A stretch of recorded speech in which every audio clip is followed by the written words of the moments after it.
Al Jazeera Podcasts. Today, why the Greater Israel Project is getting harder to ignore. Israel has right now a golden opportunity as its leaders view it. Those who believe in Greater Israel believe that it is now or never. What once sounded like a fringe idea is now being voiced more openly by Israeli leaders and showing up more clearly on the ground. What does a Greater Israel actually look like? I'm Kevin Hirten, and this is The Take.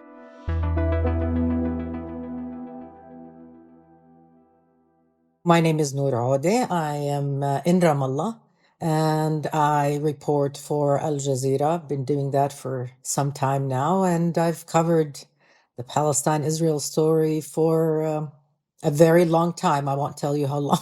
Welcome back to The Take, Noor. Well, that's why we have you on, and we're hoping to mine some of that wisdom.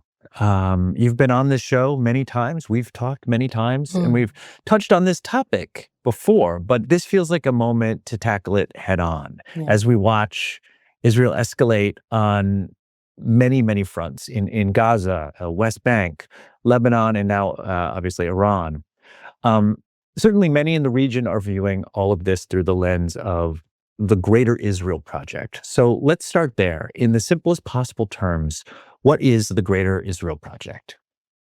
The Greater Israel Project is a vision, an ideology that views Israel's right borders as being between the Euphrates and Nile rivers, meaning taking up much of the Middle East.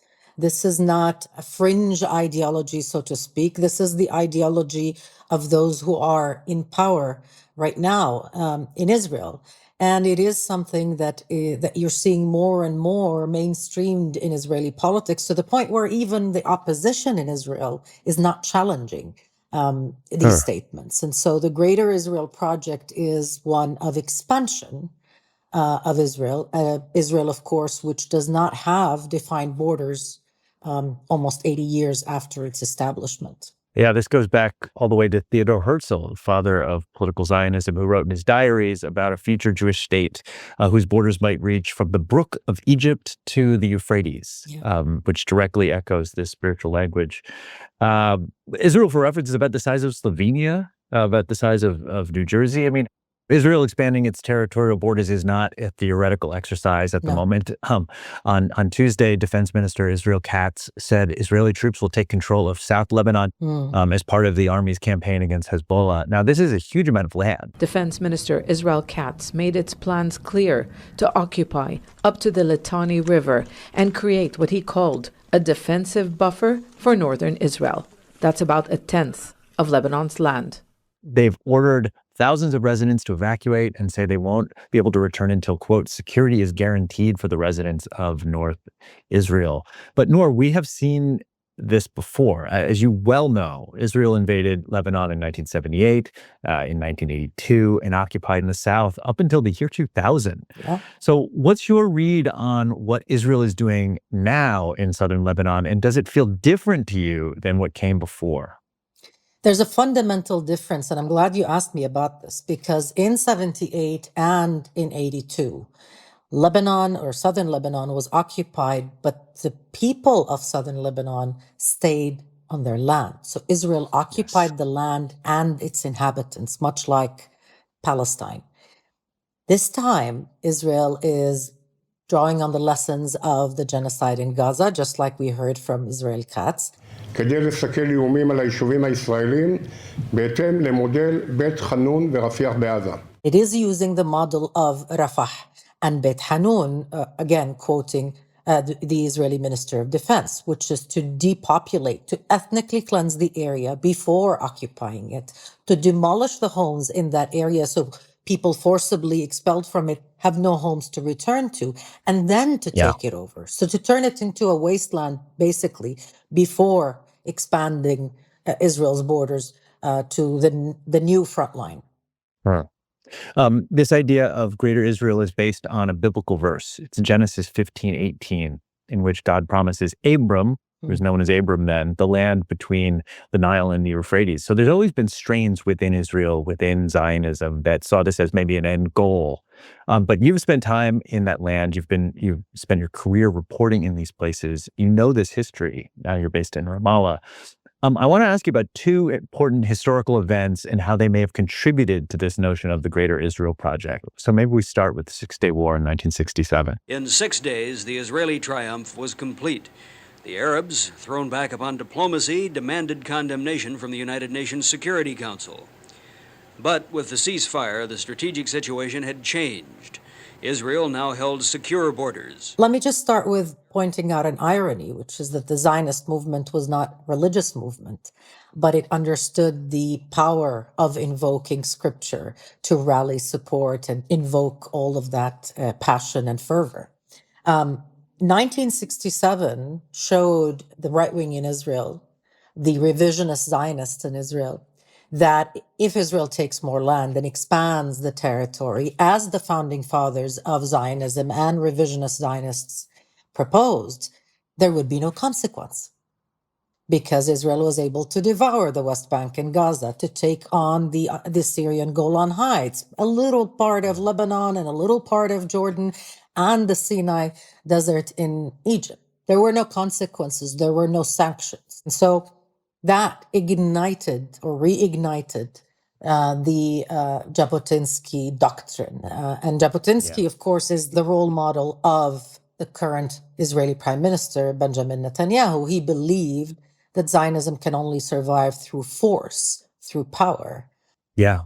In the aftermath of 1967, a Greater Land of Israel movement emerged, and it explicitly opposed withdrawing from all of this new land that they acquired. It also kind of launched a campaign of Jewish settlement in these newly occupied areas. Yes, and the interesting part about this is that the founding fathers of the settlement movement was the so-called left in Israel, right? So when we talk about Israeli expansionism, we should not really view it as a purely right-wing leaning or inclination or ideology. The fact is, those who planted the first settlements was the left in Israel. So the seeds of expansionism, which were part of Zionism, this crosses the line of ideology in present-day Israel between left and right. Those differences are on the social front, not necessarily on the colonial fronts of how much larger Israel should be. And so you saw those settlements building up, taking up more and more land, but the packaging was different, right? The Israeli left and liberal Zionists in Israel and their counterparts in the West had a way to rationalize those settlements as part of Israel's attempt to secure itself, to protect itself. And now you have nearly 800,000 Israeli settlers living illegally in the West Bank, including East Jerusalem, on top of the thousands who live illegally, of course, in the occupied Syrian Golan Heights, all of whom feel entitled now to take over more land by force themselves with the protection of the army. So then the rise of the Likud party, Benjamin Netanyahu, and specifically this platform from 1999, this platform, it states that the Jordan River will be the permanent eastern border of the state of Israel. It flatly rejected the establishment of a Palestinian Arab state west of the Jordan River. How did that accelerate these ideas? Well, the rise of the Likud party basically gave expansionism an ideological home. As it grew in influence, this ideology became more entrenched. Many years later, the rise of Benjamin Netanyahu, him winning the elections and basically becoming the longest serving Israeli prime minister in history, with that ideology, with that background, with that agenda, which you see being implemented on the ground. Let's move on, because of course there's October 7th. And so, Nour, to what extent do you think that the October 7th events gave far-right figures in this government an opening to present longstanding religious vision of Eretz Israel as a security necessity rather than like a messianic fringe project? I think we need to be careful about that because it's difficult to remember what the world was like before October 7, especially for us who've lived through the thick of it. But the fact is, this government of Netanyahu, when it was formed, at the heart of it, in the coalition agreement, was a territorial expansion, annexation of the occupied West Bank. Now, what October 7 did is it allowed this government to, first of all, mute any kind of opposition domestically, but maybe more significantly to shut out the outside world, enabled by the US, by the Biden administration at the time, and then later on by Trump. But basically what happened is that October 7 gave this government carte blanche to do what it felt needed to be done militarily, i.e. to commit genocide, in order to fulfill this ideological agenda. Because at the end of the day, you want the land without the people. That the idea of expanding Israel's borders does not include tolerating non-Jews. It's about purity, right? It's about total control and domination. So you need to get rid of them. You kill them, you dispossess them. You have to get rid of them. October 7 allowed Israel to say, nobody has the right to, argue with our methods. We're protecting ourselves. And we're getting all these weapons and all the support from our allies in the West. And so it must be done. We take over Gaza. Wow. We should say that the Greater Israel has long been a hobby horse of fringe groups, conspiracy theorists even. But in recent years, the subject has become really part of the official discourse. Yeah. Prime Minister Netanyahu has publicly said he's on a historic and spiritual mission and feels very much connected to the vision of Greater Israel. Minister Bezalel Smotrich has talked on camera about expanding Israel's borders as far as Damascus. כתוב בחז"ל שעתידה ישראל, עתידה ירושלים להתרחב עד דמשק. רק ירושלים, עד דמשק. So I wonder how you read this level of openness from Israel's leaders now. Why are they now comfortable saying out loud what was kind of once the quiet part? Impunity. It's very simple. When you can get away with it, why should you back down?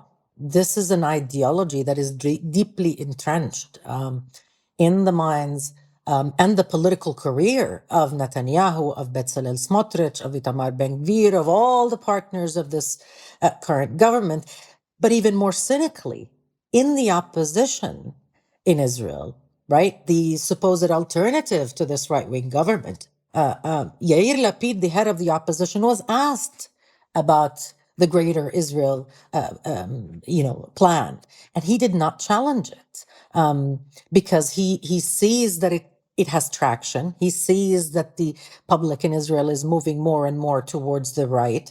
And he sees that, for example, Mike Huckabee, the U.S. ambassador to Israel, is a fervent supporter of Greater Israel, being audacious enough to give an interview and say, well, he's fine with Israel taking over the Middle East. Does Israel have the right to that land? Because you're appealing to Genesis. Yeah. You're saying that's the original deed.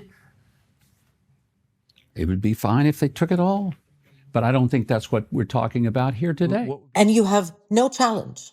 You have no rebuke from the White House. You have no rebuke or apology from the Trump administration. You begin to draw a terrifying picture of the convergence of ideologies, of this terrifying alignment of interests and political stars, if you will, that enable Netanyahu to believe that it is possible, it is achievable, that he can attack anybody he wants and he will not face any pushback.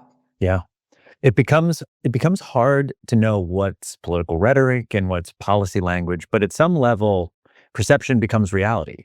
So Netanyahu has long framed Iran as Israel's existential threat, pointing to Iran's proxies that operate in Lebanon, Gaza, Syria. It just so happens to trace the outline of this Greater Israel map. But you cover Israel. You've seen under the hood. I mean, where do you see this heading? At some point, shouldn't Israel's geographic and demographic realities limit its ambitions somewhat? I mean, what does this map look like in 5 to 10 years?